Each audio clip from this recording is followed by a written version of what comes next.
Oh, when I was a young man and carried my pack, I lived the free life of a rover.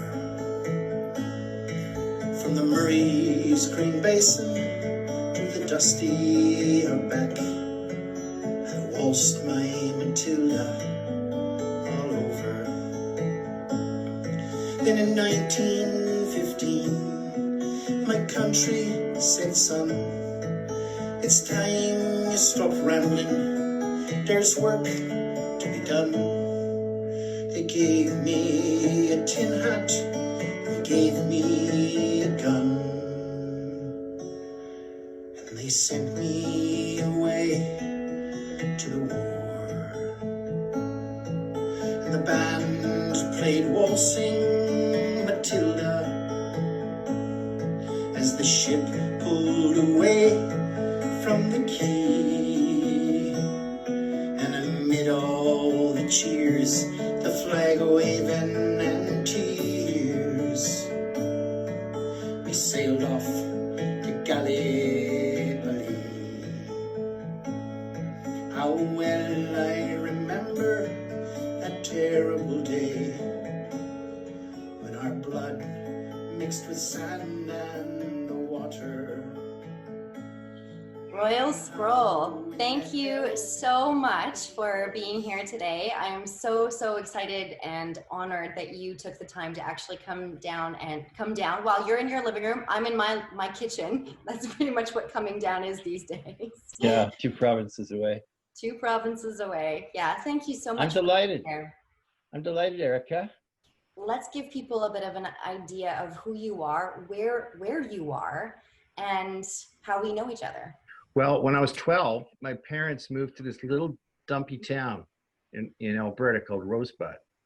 There's a garbage dump out our front window. In fact, when we passed through, my dad is saying, a couple years before we were passing through Rosebud, and he was a pastor. The pastors often get little jobs here and there.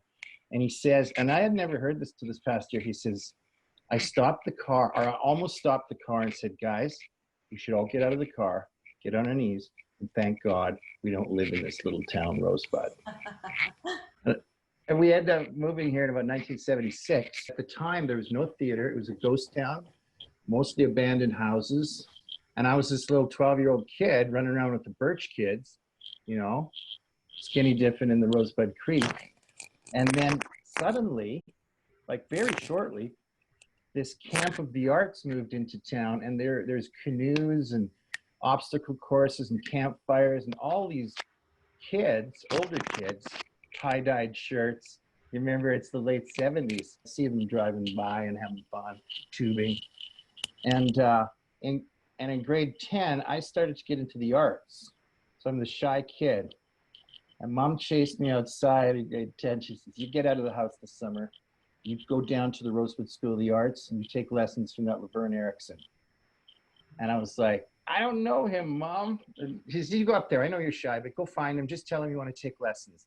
And I was shy, and I walked up Rosebud up uptown, and someone said, I think he's in that old shed. So I opened this door to this Quonset, and there's this guy kind of lit like out of a movie, and he's on a potter's wheel.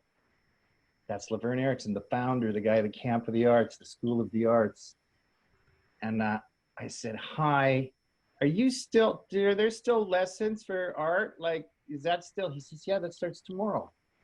And I'm like, yeah, I was wondering if I could take that, because that'd be good. And he's like, sure, just show up tomorrow.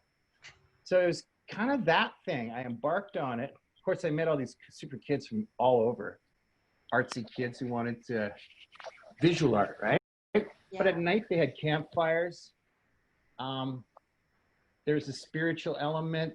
There was summer camp. It was just summer camp, right? And arts. And I kind of, so it grew up in this little hamlet, strangely. I mean, it's quite an anomaly for me, around me. And I fit in.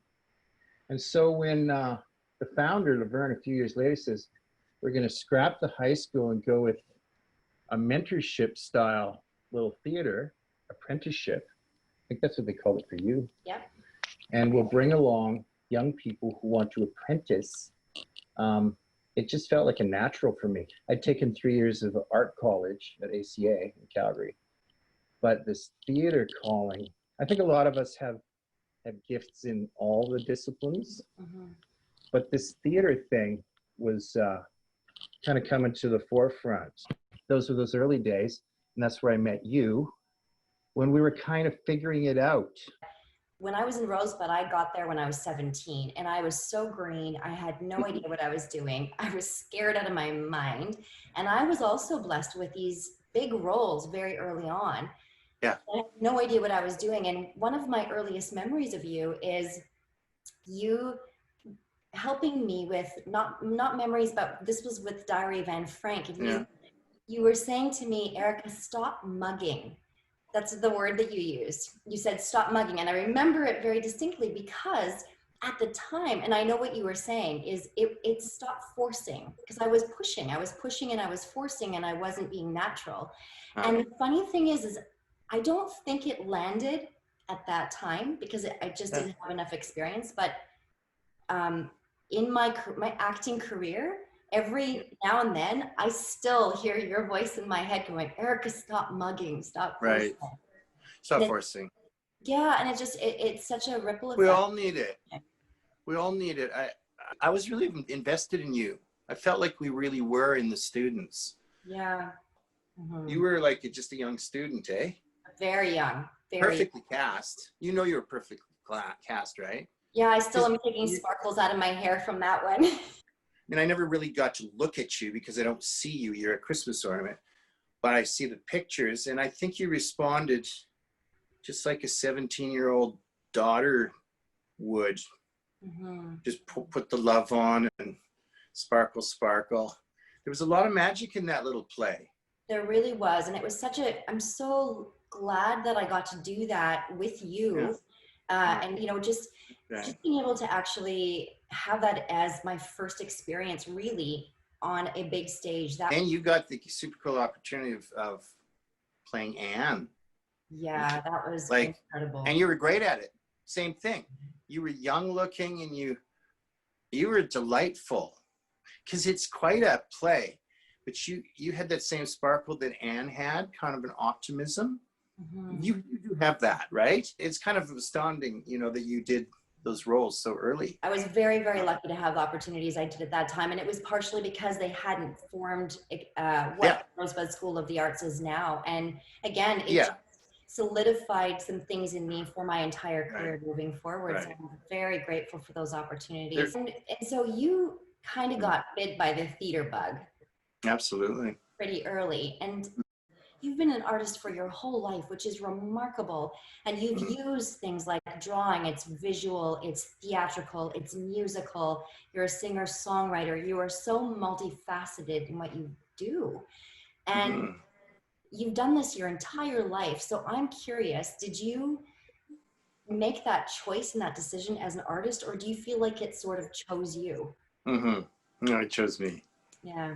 It chose me. And you know, not having a wife and family, you're single, you don't have to provide in that same way. So when I wake up in the morning, I've been compared to a fox, that a fox comes out of its little hole, kind of checks out the morning sun, looks around, goes, oh, that's a nice day. Okay, what do I need? I need food, got to be back by bedtime. Okay, looks around and then departs in whatever direction compels them. And it's not a disciplined way of doing it, but because I had a lot of different things I like to do, I was able to do different things. And so theater ended up being a big part of it. Music ended up being a big part of it, visuals, but it all comes together. And it all came together in a really interesting project I want to talk to you about, where it all intersected when I finally wrote a play, and I wrote it for the outdoor theater. For people who don't know, you're talking about the Passion Play, and the Passion Play is such a beautiful show that has extended actually over it's been decades now. Yeah, what is it, about 30 years old? It was the Gospel of Matthew, an adaptation. So it took the young preacher's kid with all the questions and all the middle child, analysis and faith and who are you, God? And it integrated all my love of theater and watching how to write a good play, and, and learning that craft, music, how music fits in, and then the visual or outside. So when I was thinking about this interview, I was thinking, isn't it interesting that probably the two pieces, or the one main piece that I'm most proud of, is the piece that brought all my disciplines together. You directed and you wrote this, didn't you? Yeah, and you get to write in the moment, making music up in the moment, having a script and all that. It was, it's quite a thing. Boy, that was a really cool thing to see all the disciplines collide. Really fun. Really fun. Royal and Lewis and Royal. When did this start? When did you guys connect, and when did this start?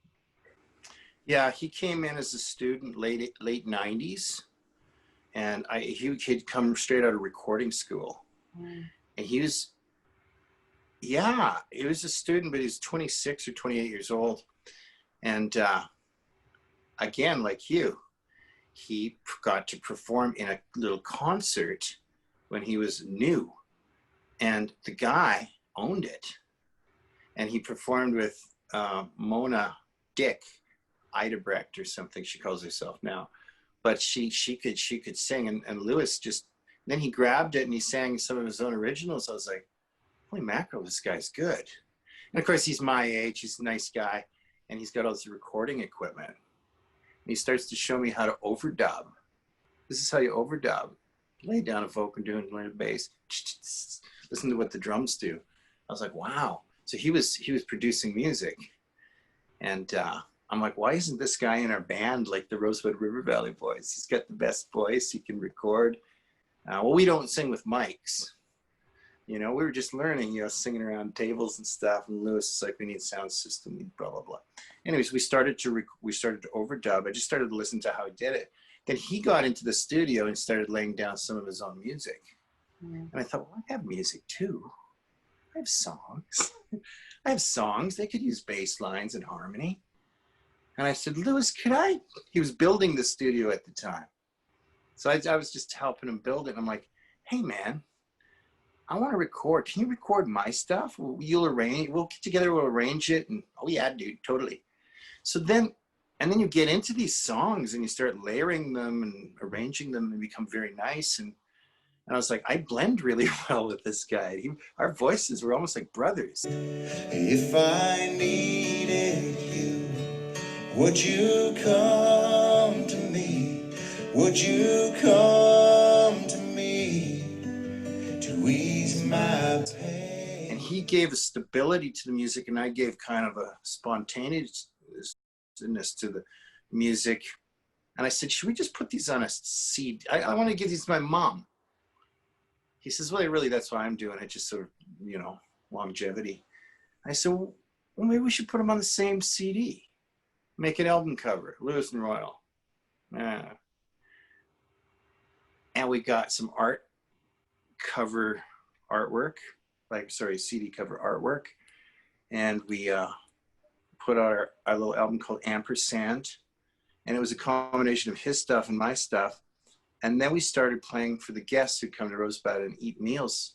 We just bring our guitars around, and we were selling like 20 discs a day for $15 a pop. So no one was paying us to play, but we were getting, it was like full capitalism, entrepreneurialism.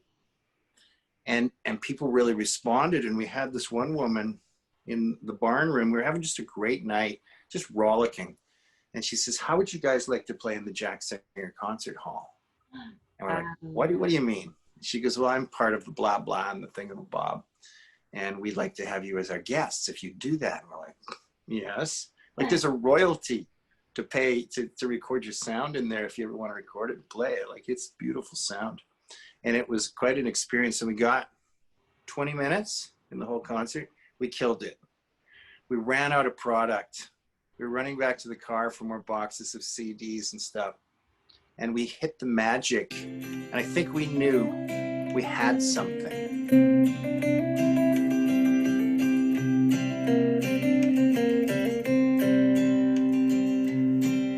Sun's going down like a midnight fire. fire burns as strong as my desire. And people around us said, you know, you got something. And we're like, do we? And I suspect you do. And we had a few cheerleaders. You need a few cheerleaders. And this woman named Judy Threet from Three Hills, she says, I want you guys to go down to, I think it's Lethbridge or Medicine Hat, and we've got a little thing called Take 5. Okay? She says, you got 5 minutes to go down there, sing a couple songs for a group of professionals. They're going to judge you and tell you if you've got the stuff to get into Alberta Showcase. We're like, what's that? It's a place where you get to perform for all these presenters. If you do well, you can go on tours. And there's subsidies and there's all kinds of good stuff for presenters. And we're like, oh, okay. So we brought 2 stools and we sang for, it was more than 5 minutes, but we gave them about a 12-minute performance. And they were over the moon. They said, oh, you guys, you should be in Showcase like this year. You're ready. You're charming, you're funny, you get the thing, you get the ballads, blah, blah, blah. But let's see your promotion. We hadn't done. They're like, okay, this is what we can help you with. You need some photography. You know, you need to put a glitz pack together. And then, so we put this together, went to Showcase, and I think we were charging just a few $100 a night. We didn't know what to charge.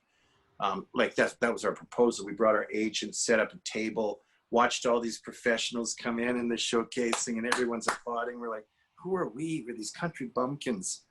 And we went out there, whatever we did, we were the buzz of the showcase. And Kelly was booking gigs like they're coming out her ears. Everyone wanted to book us.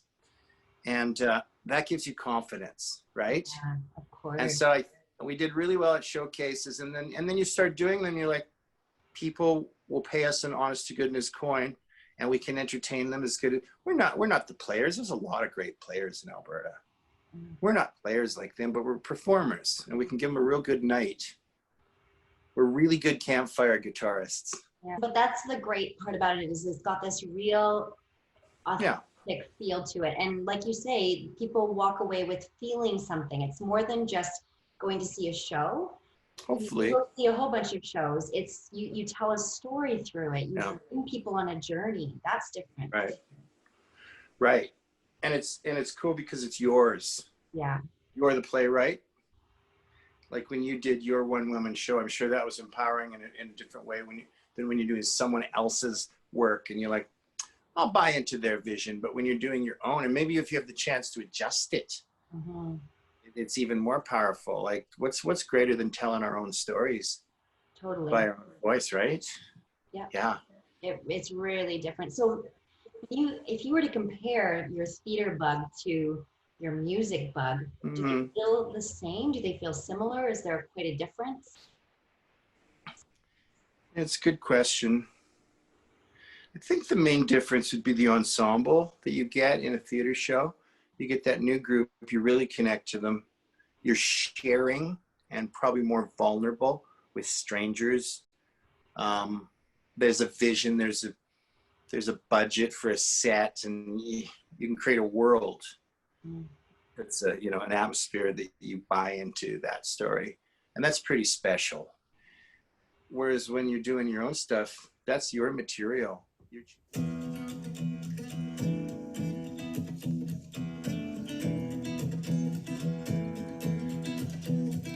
was a little old lady who lived in a shoe. So yeah, the liberty and freedom of doing your own show is wonderful. Spanked their bones and went to bed. There's a little old lady on the edge of town gonna watch that shoe turn upside down. A little old lady who. Now the little old lady had a little old man. He hit her in the head with a frying pan. He knocked her down, then he knocked her up. He left town in a pickup truck. Now the little old lady is all alone, and she got no money and she got no home. A little old lady who. Once upon a time a woman would lay down. Once upon a time a woman would cry. Once upon a time, the woman would have given up. Once upon a time, the woman would have died. But when you're a part of a really special theatrical show, that's just magic.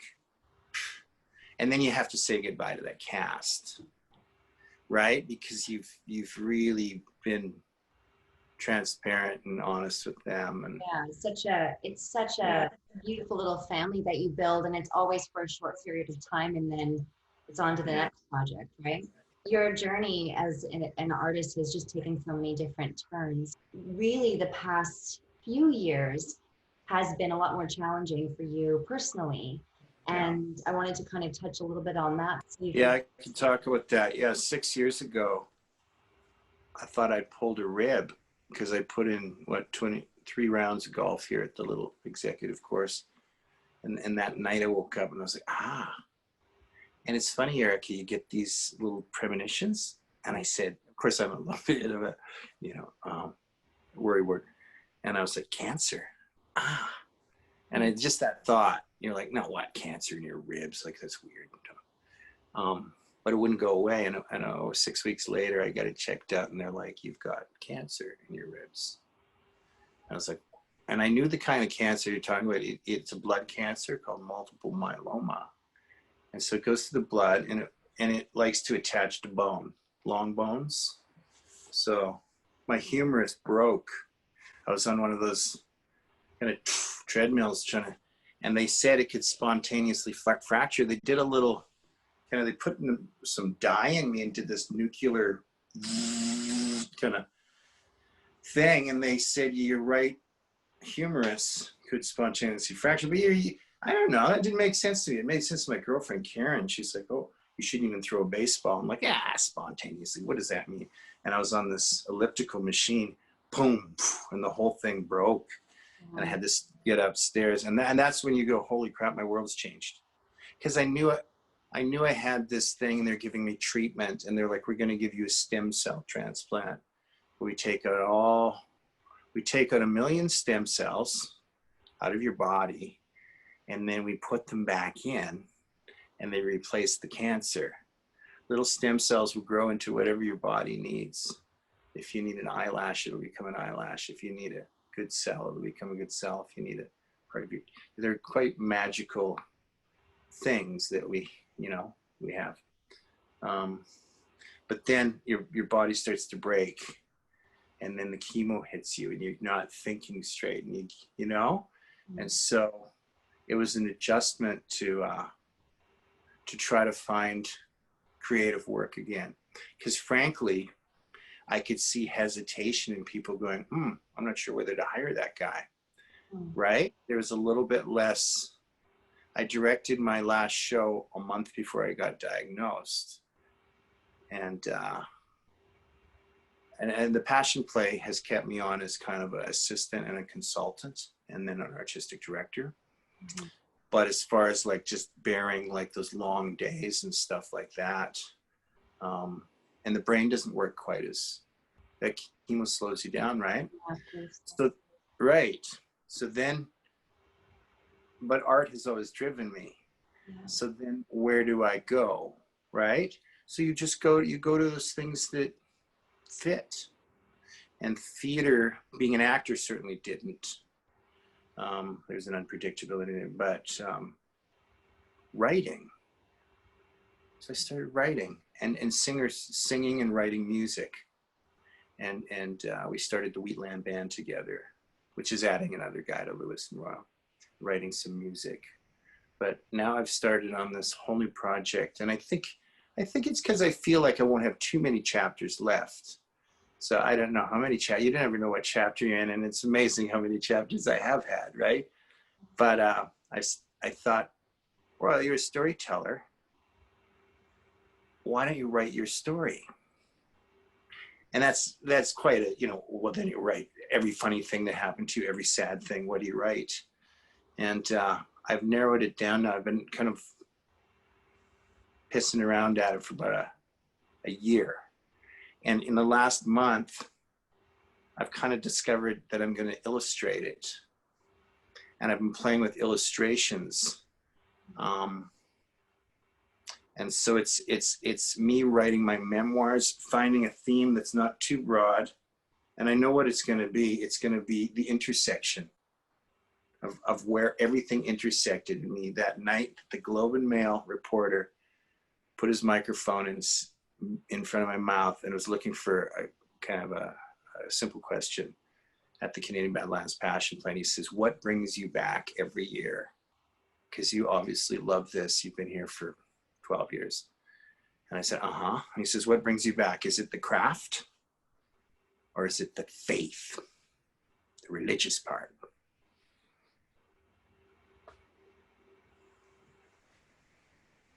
I said, it's both. And I hadn't thought about it before. It's both, and it's perfectly both.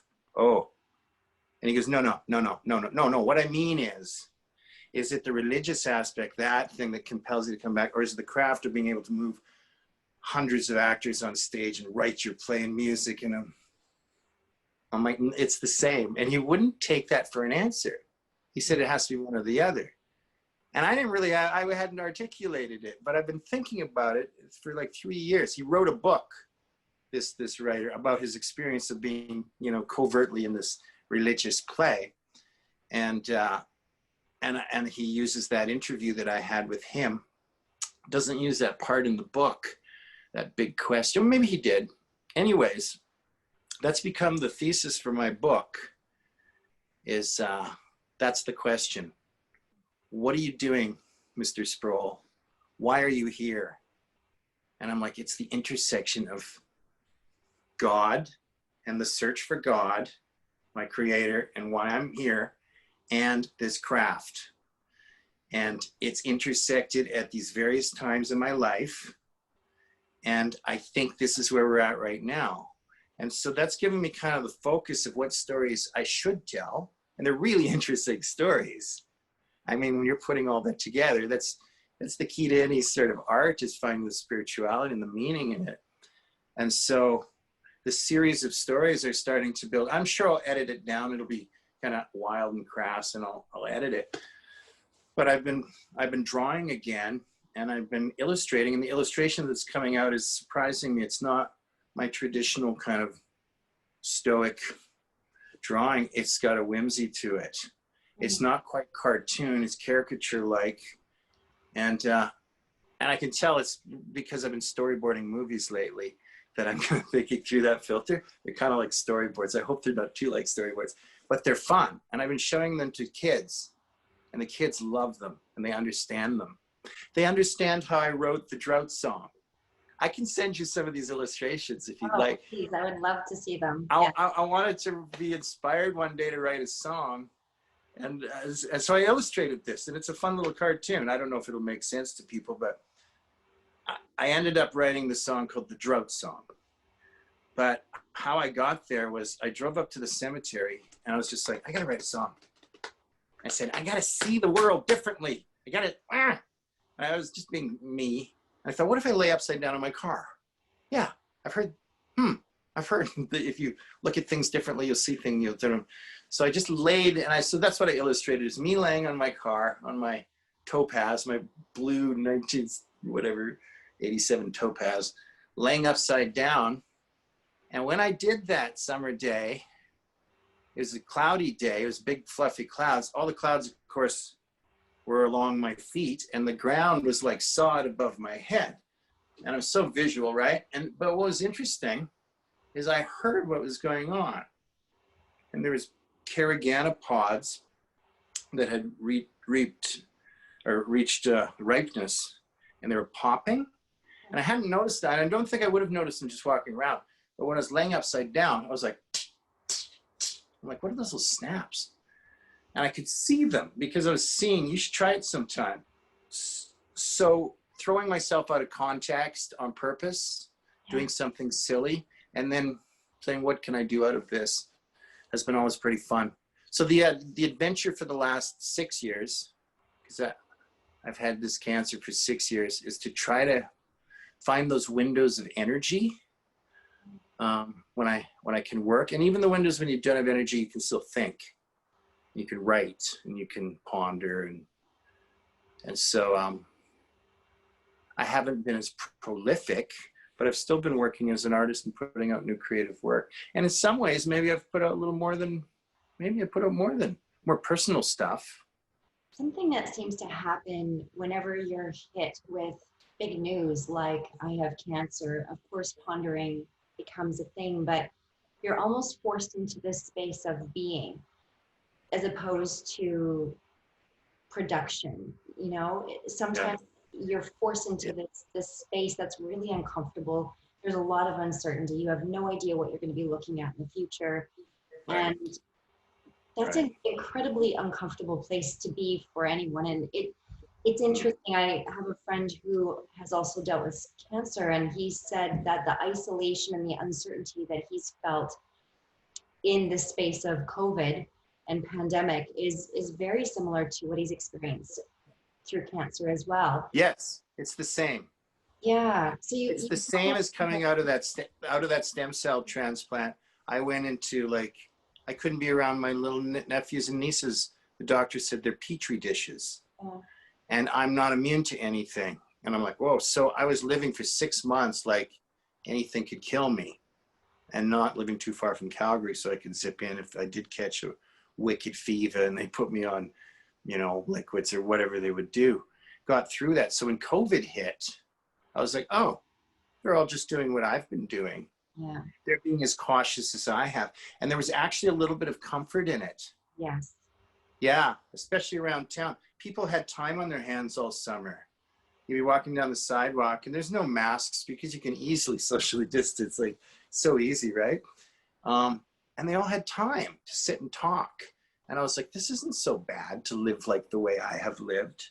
Since you've been in the middle of this world, you have still found this incredible, beautiful part of you that needs to do art and find your voice. Do you feel like in some ways it's allowed space to clear the clutter away so that you can really hear that more? That's really well put. Yeah, I may have changed me a bit, but I'm a little more abrupt and I just want to cut through the bullshit. Yeah. Do you know what I mean by that? Yeah. Like, all right, enough already. Stop playing with words. This is what's happening. I don't have the liberty. I don't have the time. I don't have the time, right? I won't have the time to do the little dance of whatever that thing is. So I think I say things more straightforward than it can be. I gotta watch it because I can be a little bit abrupt, a little bit harsh. But I also feel like it has given me that, let's just tell the truth. Let's get to the heart. You know, let's get to the argument too if we need to, but let's get to the heart too. Like I feel like I'm in my last chapters, and let's just be real. Yeah. Yeah. And it's kind of a strange time. I don't know if I overthink it, but it feels kind of apocalyptic to me. Like if you didn't say there was a vaccine coming, I'd be like, well, this is, the whole world is locked down.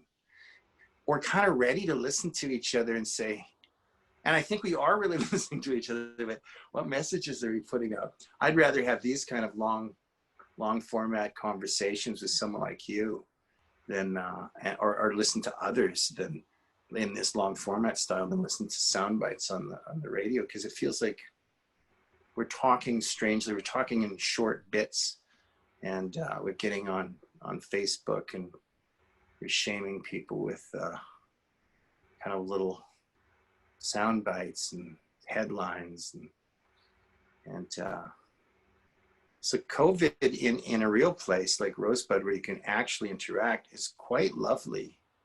Yeah. Yeah, it's been actually a real gift. You know, one of the things that I hear you talk a lot about, and this is something I just love and appreciate about you so much, is that you truly have continued and persevered with your art through everything. I want to tell you something about our mutual friend, Lyle.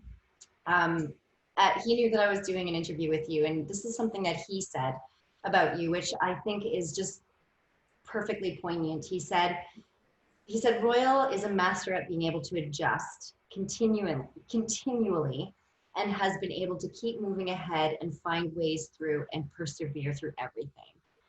And I think that's just so lovely. I think it's such a beautiful quality of who you are. I think it speaks to everything that you're doing right now in the middle of everything, because you truly are having to use your art and your voice while things are crazy and a mess, realistically. Yeah.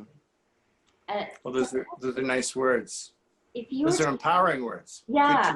Good to remind myself of that. The reason I bring up things like you teaching me is because there's such a ripple effect that we forget about, that we don't even realize For sure. that we've left on people's lives. You know, it's such a huge, important thing. And I know you're going to continue to do that as you step into this chapter of your life. It's such a beautiful perspective that you have in the middle of this chapter. Thank you. Thank you, Erica. I have the utmost respect for you, and you really, truly inspire me. And I know you do other people too. She's a little old lady who. Now the little old lady had a little old plan. She made a little old call to the little old man. Said, come on home.